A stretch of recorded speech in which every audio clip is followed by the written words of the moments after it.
just ends their chances. And it diminishes the interest in the WNBA as a whole. If we're being like, more than diminishes, is a devastating blow to the interest in the WNBA as a whole, due to the magnetism and the Clark. Take Caitlin Clark out of the picture and the WNBA feels like a movie without its main character.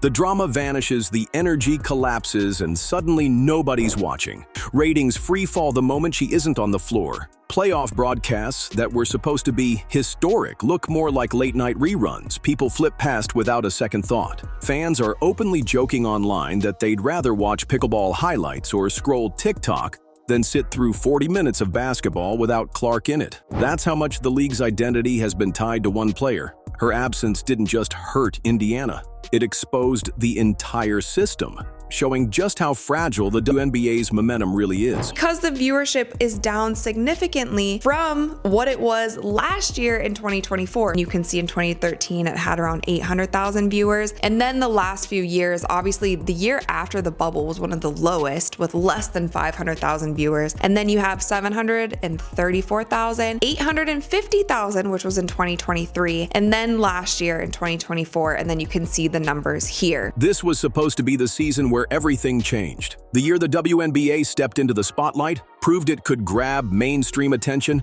and silence the critics. Instead, it's become one long blooper reel. Injuries to stars, referees making calls so inconsistent it feels like they're guessing, a commissioner who talks about growth while watching the product sink. The league hyped 2024 as its breakthrough moment, but instead of kicking the door open, it tripped over the welcome mat. And the worst part? Everyone can see it. The fans, the players, even the networks that once filled their promos with Clark highlights now act like they don't know what to put on screen. My last video, I was like, I wonder if Sophie is actually out for the rest of the season, if this hurts our chances of seeing Caitlin Clark back on the floor this season for the Indiana Fever. And this is the last thing that I'll say about that podcast interview. Is Sophie did mention, she talked about Caitlin Clark briefly and her recovery, and she basically just said like, it is a day-to-day thing. Caitlin doesn't even know when she will be back. So she didn't really give any more information than that, but I think a lot of fans are speculating, will Caitlin Clark be back? Let's be honest, this season has looked like a controlled demolition in slow motion.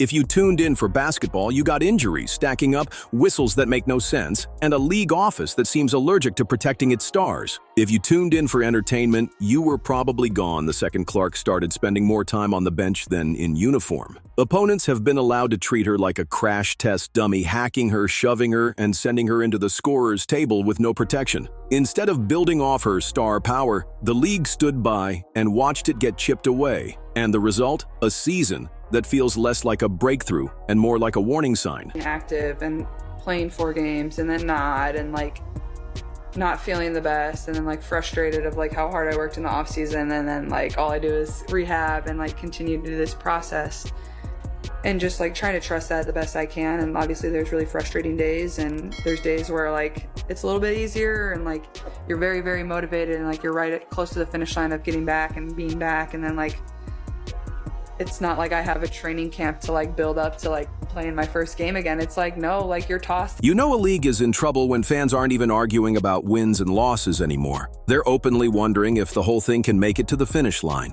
Social media threads look less like playoff chatter and more like doomsday countdowns. How many games before another star goes down? Is anyone actually still watching? Instead of debates about matchups, the conversation is duct tape and damage control. Every headline screams survival, not success. The product feels like it's hanging together with loose string, and fans can't help but ask, is this even sustainable?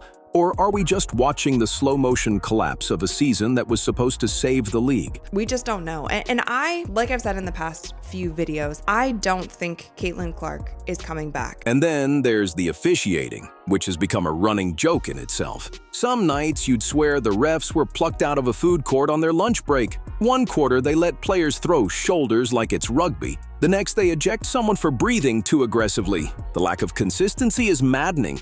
It's not basketball, it's roulette. Fans can't predict if a shove will be ignored or called a flagrant.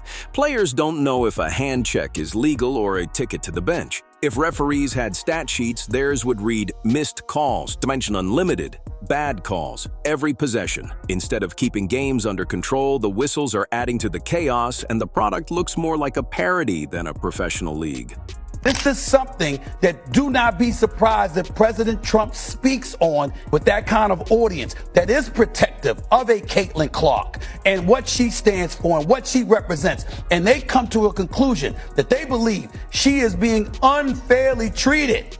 That is going to be a problem for the WNBA. And based on Trump's history with the NFL and him being an obvious sports fan, goes to events and stuff like that, he pays attention to this kind of stuff. I'm just warning them, watch it, because if he gets involved and that base gets involved, because somehow, some way they embrace. And if the officiating circus wasn't enough, the injury crisis has turned the WNBA into a nightmare reel for orthopedic surgeons. Caitlin Clark, the league's biggest draw, has spent more time rehabbing than playing because defenders treat every drive like a chance to tackle her. Sophie Cunningham, Indiana's emotional leader, is sidelined. Angel Reese didn't even bother finishing the season. She walked away, leaving behind drama and questions about commitment. It's gotten to the point where fans joke that showing up to play a full month without getting injured is the league's biggest achievement. The message is clear. Stars are falling, games are harder to watch, and the very players carrying this league's momentum are being broken down before the spotlight can even shine. Speaking of Caitlin Clark, fans over the last 24 hours started losing their mind when they saw that the WNBA had Caitlin Clark listed as a game time decision for tomorrow's game against the Dallas Wings. However, after practice today, Coach Stephanie White did a little interview and they asked obviously about Caitlin and where she's at in her recovery. And she said that Caitlin Clark is not yet practicing with the team. She has been doing full court running and endurance work, but she hadn't been added to the mix. So once again, it seems like she's obviously or hopefully not going to be playing tomorrow if she hasn't done any practicing. And it still might be quite a bit of time before we see Caitlin Clark back on the court. When she came back from the last, I think it was a quad injury at the time, when she came back from that, it was only reported that she had one full speed practice before they brought her back on the court and back into the games. I'm hoping this time they do just wait it out. Like, let's just see how she does. When you get Caitlin Clark back into the mix, you want her to be at full speed. You want her to be the Caitlin Clark, be playing at the Caitlin Clark level that we all know and love, and that will really help the team. Rushing her back at this point of the season when they have less than a month left in regular season is just not smart. The frustrating part is this didn't come out of nowhere. The WNBA has been begging fans for years to take it seriously, to give it airtime, to put respect on its name. And for a while, it worked. Caitlin Clark's arrival lit the spark. Suddenly, ESPN was showing highlights. Casual fans were learning what a pick and roll even was, and ticket lines actually stretched outside arenas. But here's the reality. All that momentum was built on one player's back. The second Clark went down, so did the hype. Ratings tanked, seats emptied, and the league's so-called big breakthrough season started to look like false advertising. Fans aren't blind. They can see when a league is running on fumes. And when the commissioner acts like player safety is optional, when referees turn games into slapstick, when stars walk away mid-season, it's not bad luck. It's bad leadership. She is an object of scorn for good reason. She's awesome. She's swaggery. She does turn your home crowd into a road crowd. She is a frustrating player to guard, all of it. And if she is, for some of these teams, a bit of a villain, that's sweet. It only will make her better. She is already one of the 3 or 4 best players in the sport, as a lot of us thought she would be in short order.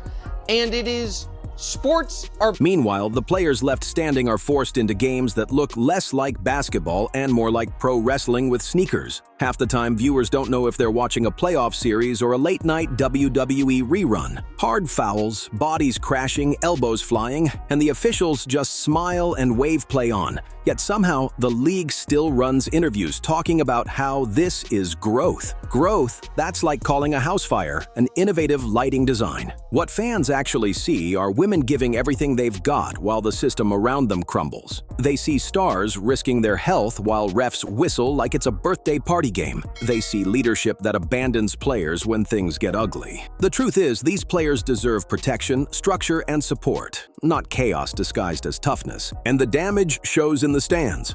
What was supposed to be a record-breaking season has turned into a ticket sales nightmare. Arenas that were packed when Clark was on the floor now echo with empty seats. Teams hype exciting nights of WNBA action on Twitter, only for replies to be filled with memes of tumbleweeds rolling across rows of chairs.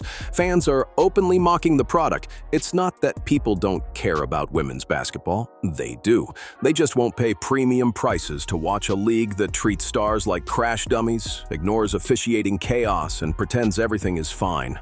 Without Clark drawing viewers, without Cunningham's fight, without Reese stirring headlines, the ticket sales collapsed faster than a Jenga tower in an earthquake. And where last year they didn't even have 700,000 people tuned in to that. So that was obviously a great number there. That was great news there. And then for WNBA All-Star Game, it was 2.2 million average viewers. Then on this graphic, obviously you're only comparing it to the numbers in 2023 because the viewership is down significantly from what it was last year in 2024. The commissioner keeps giving interviews like she's living in a different universe. Every time the cameras roll, she talks about record growth and historic progress, while the product on the court tells the opposite story. It's a strange double reality. Highlight packages of empty arenas, star players limping off injured, refs missing obvious fouls. Yet leadership insists everything is fine. Fans aren't buying it anymore. They want honesty and action, not slogans. Think about other pro sports. The NBA bends over backward to protect its stars. When Stephen Curry tweaks his ankle, the league treats it like a state emergency.